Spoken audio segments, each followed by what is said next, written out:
Hello बच्चों, क्या हाल चाल, कैसे हैं आप लोग? अच्छे हैं तो अच्छे रहिए और पढ़ते रहिए। आइए स्टार्ट करते हैं। आज का हमारा सब्जेक्ट है कॉर्पोरेट अकाउंटिंग, निगमित लेखांकन। लेकिन उससे पहले मैं चाहूँगा कि जो चैनल पर नए हैं चैनल को जरूर सब्सक्राइब करें। और एक शिकायत है आप लोग से कि वीडियो को आप लोग शेयर अपने फ्रेंडों में नहीं करना है। धीरे से खोल रहे हैं, पढ़ ले रहे हैं, बस रख दे रहे हैं, बहुत लोग डाउनलोड कर ले रहे हैं। तो मैं चाहूँगा कि वीडियो से अधिक शेयर करें, रिस्पांस अच्छा रहेगा तो ऐसे ही अच्छे अच्छे वीडियो आपके लिए देते रहेंगे ताकि जानकारियाँ आपको कुछ मिलती रहे, एग्जाम में अच्छी से तैयारी कर लें। तो वीडियो को स्टार्ट करने से पहले एक बार और मैं कहना चाहूँगा कि ये MCQ क्वेश्चन 25 क्वेश्चनों का सीरीज है जो एग्जाम के लिए काफ़ी उपयोगी है, क्योंकि बहुत ही एनालिसिस करके ये वीडियो बनाया गया है। तो वीडियो को फ्रेंड में ज़रूर शेयर करिएगा, क्योंकि जब मैं देखता हूँ कि व्यू का रिस्पांस बहुत अच्छा नहीं है तो थोड़ा सा मनोबल डाउन हो जाता है। तब आप कम से कम 2-3 फ्रेंडों को, हर व्यक्ति देखने वाला शेयर कर देगा तो काफ़ी है। तो ये स्टार्ट करते हैं। कॉर्पोरेट अकाउंटिंग 25 क्वेश्चन तक पहले लेक्चर में हो गया था। आज दूसरा इसका लेक्चर है, 26 क्वेश्चन से स्टार्ट करेंगे। 26 क्वेश्चन हमारा कह रहा है कि ऋण पत्रधारी होते हैं, जो डिवेंचर होल्डर होते हैं वो क्या होते हैं? कंपनी के लेनदार होते हैं। बस वन शॉर्ट क्वेश्चन, क्योंकि एक झटके में बस उसका आंसर जानिए कि उसका आंसर होता क्या है। क्योंकि आपके सामने 4 ऑप्शन रहेंगे, उसमें से एक ऑप्शन सही रहेगा। तो सही केवल याद करिए, गलत याद करने की जरूरत नहीं है। 27 नंबर क्वेश्चन कह रहा है ऋणपत्र प्रकट करते हैं। ऋणपत्र क्या प्रकट करते हैं? ऋणपत्र कंपनी के दीर्घकालीन ऋण, इस बात का वो प्रमाण होता है कि कर्जा लिया है कंपनी ने, कहीं से पैसा लिया है और भी लॉन्ग टर्म लोन लिया है, तो दीर्घकालीन ऋण को प्रकट करते हैं। 28 नंबर क्वेश्चन कह रहा है ऋणपत्र निर्गमन हानि खाता है। जो ऋणपत्रों के निर्गमन पर जो हानि खाता होता है वो एक तरह से क्या है? एक तरह से व्यय है, एक्सपेंसेस है। 29 नंबर को दिखाया जाता है, मतलब ऋण पत्रों पर छूट को दिखाया जाता है। कहाँ दिखाया जाता है? अर्थात जब हम जनरल एंट्री करते हैं तो डिस्काउंट ऑन डिवेंचर, जो ऋण पत्रों को छूट पर निर्मित किया जाता है, तो उसको कहाँ दिखाया जाता है? चिट्ठे के संपत्ति पक्ष में दिखाया जाता है। 29 नंबर क्वेश्चन कह रहा है ऋणपत्र पर निर्गमन की कटौती है। ऋणपत्रों पर जब निर्गमन किया जाता है और वो भी किस पर निर्गमन? कटौती पर निर्गमन। तो वह क्या है? अवास्तविक संपत्ति है। 31 नंबर क्वेश्चन कह रहा है कि ऋणपत्रों को सहायक प्रतिभूति के रूप में, ऋणपत्रों को सहायक प्रतिभूति के रूप में निर्गमित करने पर डेबिट किया जाता है। जब किसी ऋणपत्र को सहायक प्रतिभूति के रूप में निर्गमित किया जाता है, निर्गमन पर डेबिट किया जाता है, तो कौन सा खाता होता है? ऋणपत्र उचंत खाता होता है, क्योंकि ऋणपत्र उचंत खाते में ही सहायक प्रतिभूति के रूप में जो निर्मित किया जाता है उसको डेबिट किया जाता है। 32 नंबर क्वेश्चन कह रहा है कि कंपनी के पूर्वाधिकार अंशों का शोधन नहीं हो सकता। क्या कह रहा है? कंपनी के पूर्वाधिकार अंशों का शोधन नहीं हो सकता, क्योंकि कोई भी कंपनी, जानते हैं 3 मूल्यों का निर्णय करती है, सममूल्य, अधिमूल्य, अवमूल्य। लेकिन प्रश्न यह है कि पूर्वाधिकार अंशों का जो शोधन है वो सममूल्य और अधिमूल्य पर तो किया जाता है, मगर कटौती पर नहीं किया जाता है। तो इसका आंसर होगा कटौती पर शोधन नहीं किया जाता। 34 नंबर क्वेश्चन है, 33 नंबर क्वेश्चन है कि पूर्वाधिकार अंशधारी होते हैं। पूर्वाधिकार अंशधारी भी कंपनी के स्वामी होते हैं। कि कोई भी शेयर होल्डर जो होगा वो कंपनी का स्वामी होता है। लेकिन बस अंतर इतना ही होता है कि इक्विटी शेयर होल्डर होगा और प्रेफरेंस शेयर होल्डर्स होगा, तो दोनों में थोड़ा थोड़ा सा अंतर है। क्योंकि इक्विटी की रिस्पॉन्सिबिलिटियाँ ज़्यादा है, इक्विटी को ज़्यादा बेनिफिट है, और पूर्वाधिकार जो है, प्रेफरेंशियल है, उसको थोड़ा सा कम है। क्योंकि इक्विटी में होता है कि कंपनी के समापन के समय उसे पैसा लेना का अधिकार होता है, बीच में नहीं ले सकता है। प्रेफरेंशियल में है कि वो कभी भी ले सकता है, उसकी इच्छा पर निर्भर करता है, क्योंकि इसके कई प्रकार होते हैं, उसके कोई प्रकार नहीं है। तो ये कंपनी के स्वामी माने जाते हैं। 34 नंबर क्वेश्चन कर रहा है विशेष प्रस्ताव पास होने की तिथि से, विशेष प्रस्ताव पास होने की तिथि से कितनी अवधि के अंदर अंशों का क्रय संपूर्ण हो जाना चाहिए?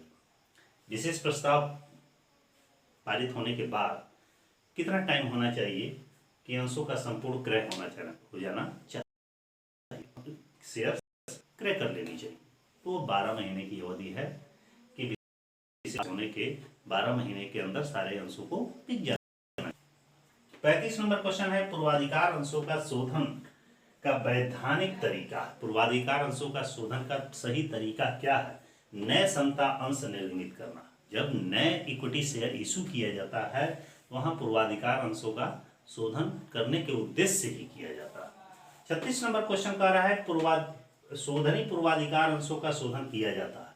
शोधनी रिडीमेबल प्रेफरेंशियल शेयर का क्या किया जाता है? शोधन किया जाता है। कब किया जाता है? केवल तब किया जाता है जब वह पूर्णतः फुली पेड हो। 37 क्वेश्चन कर रहा है कंपनी द्वारा बोनस निर्मित किए जाते हैं। कोई भी कंपनी बोनस अंश कब जारी करती है? तो अत्यधिक एकत्रित सामान्य संचय से किया जाता है। 38 नंबर क्वेश्चन कर रहा है ऋणपत्र शोधन प्रीमियम खाता है। ऋणपत्र शोधन प्रीमियम खाता एक तरह से लायबिलिटीज होता है, हमारा दायित्व होता है, बैलेंस शीट के लायबिलिटीज पक्ष में दिखाया जाता है। ध्यान दीजिएगा, ऋणपत्र शोधन प्रीमियम, यदि यहीं पे डिस्काउंट रहता तो हमारी एक तरह से वो एसेट्स होती। 39 नंबर क्वेश्चन कह रहा है कि ऋणपत्रों पर ब्याज की दर होती है। ऋणपत्र देख रहे होंगे कि कंपनी अंश और ऋणपत्र दो जारी करती है। अंशों में होता है कि उसमें लाभांश दिया जाता है जिसकी कोई दर नहीं होती, लेकिन ऋणपत्रों पर ब्याज की दर फिक्स होती है। जैसे आप किसी को कर्जा दिए और इस पर दिए कि ब्याज पर, मतलब उससे ब्याज लेना, पैसा देने के बदले ब्याज लेना, तो ब्याज की दर पहले से तय करेंगे 2%, 3%, 5%, 10%, कितना देंगे। तो वही ऋणपत्र है। ऋणपत्र क्या है? उस पर ब्याज की दर निश्चित होगी। 40 नंबर क्वेश्चन कह रहा है ऋणपत्रों पर मिलता है। ऋणपत्र पर क्या मिलता है? ब्याज मिलता है। वही 41 नंबर वही क्वेश्चन कह रहा है कि क्या कह रहा है कि अंशों पर मिलता है या अंशों पर प्राप्त होता है। क्या प्राप्त होता है? लाभांश। ध्यान रखिएगा, हमेशा बहुत इंपॉर्टेंट क्वेश्चन है, अधिकांश पूछे जाते हैं कि अंशों पर लाभांश मिलता है और ऋणपत्रों पर ब्याज मिलता है। ऋणपत्र पर ब्याज की दर निश्चित होती है पर लाभांश की दर कोई निश्चित नहीं होती। 42 नंबर क्वेश्चन ऋणपत्रों पर शोधन का प्रीमियम खाता है। ऋणपत्रों पर शोधन का प्रीमियम खाता है, किस तरह का खाता है? व्यक्तिगत खाता है, क्योंकि उसके नाम से होता है। 43 नंबर सिंकिंग फंड निवेश पर ब्याज को क्रेडिट किया जाता है। किस खाते में किया जाता है? सिंकिंग फंड खाते में किया जाता है। 44 नंबर सिंकिंग फंड निवेश हमेशा दिखाता है, जो सिंकिंग फंड खाता होता है हमेशा क्या दिखाता है? डेबिट शेष को दिखाता है, क्योंकि शेष दो ही होते हैं, डेबिट होगा नहीं तो क्रेडिट होगा। तो यह कौन सा दिखाता है? डेबिट शेष दिखाता है। 45 नंबर क्वेश्चन कर रहा है ऋणपत्र भाग है। ऋणपत्र किसका एक पार्ट है? ऋण का पार्ट, कर्जे का पार्ट। ऋणपत्र माने कर्जा, ठीक है। 46 नंबर क्वेश्चन कह रहा है कि ऋणपत्र पर प्रीमियम खाता है। ऋणपत्र पर जो प्रीमियम होता है वो क्या है? एक तरह से दायित्व है। आगे कह रहा है 47 नंबर क्वेश्चन कि वे ऋणपत्र जो केवल सुपुर्दगी मात्र होते हैं उसे कौन सा ऋणपत्र कहा जाता है? वे ऋणपत्र जो केवल सुपुर्दगी मात्र होते हैं अर्थात शीघ्र भुगतान करने के लिए जारी किए जाते हैं, तो ऐसे ऋणपत्रों को क्या कहा जाता है? वाहक ऋणपत्र कहा जाता है। और इसी पर आधारित एक और क्वेश्चन है कि ऋणपत्र शोधन कोष का शेष हस्तांतरित किया जाता है। ऋणपत्र शोधन कोष का शेष कहाँ हस्तांतरित किया जाता है? सामान्य संचय खाते में, जनरल रिजर्व अकाउंट में ट्रांसफर किया जाता है। अगला क्वेश्चन कि ऋणपत्र शोधन कोष विनियोग पर ब्याज को क्रेडिट किया जाता है। कहाँ किया जाता है? ऋणपत्र शोधन कोष खाते में किया जाता है। और आखिरी क्वेश्चन हमारा 50वां है कि वे ऋणपत्र जिनका भुगतान निश्चित समय पर कर दिया जाता है। कौन से ऐसे ऋणपत्र है जिसका भुगतान निश्चित समय पर कर दिया जाता है? वो शुद्ध ऋणपत्र।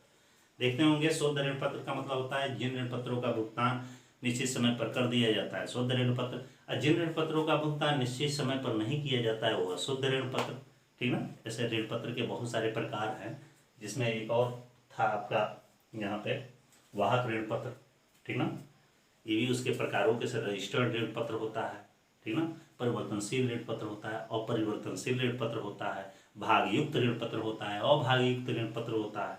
तो ये सब ऋण पत्रों के प्रकार है। क्योंकि आप इसके लिए एक लॉन्ग वीडियो बनाया है, उसमें आप प्लेलिस्ट में जाकर देख सकते हैं।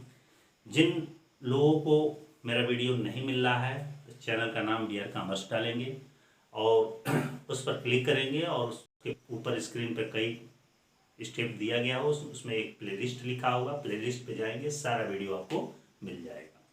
तो इस तरह ये छोटा सा वीडियो 25 क्वेश्चनों का कैसा आपको लगा, लाइक और कमेंट के माध्यम से जरूर बताइएगा। और बाबू एक बार और करना चाहेंगे कि वीडियो को जितना हो सके अपने फ्रेंडों में शेयर करें, क्योंकि रिस्पांस अच्छा आएगा तो कंटिन्यू आपको वीडियो देते रहेंगे। ठीक है, फिर नेक्स्ट वीडियो में नेक्स्ट डे मिलते हैं, तब तक के लिए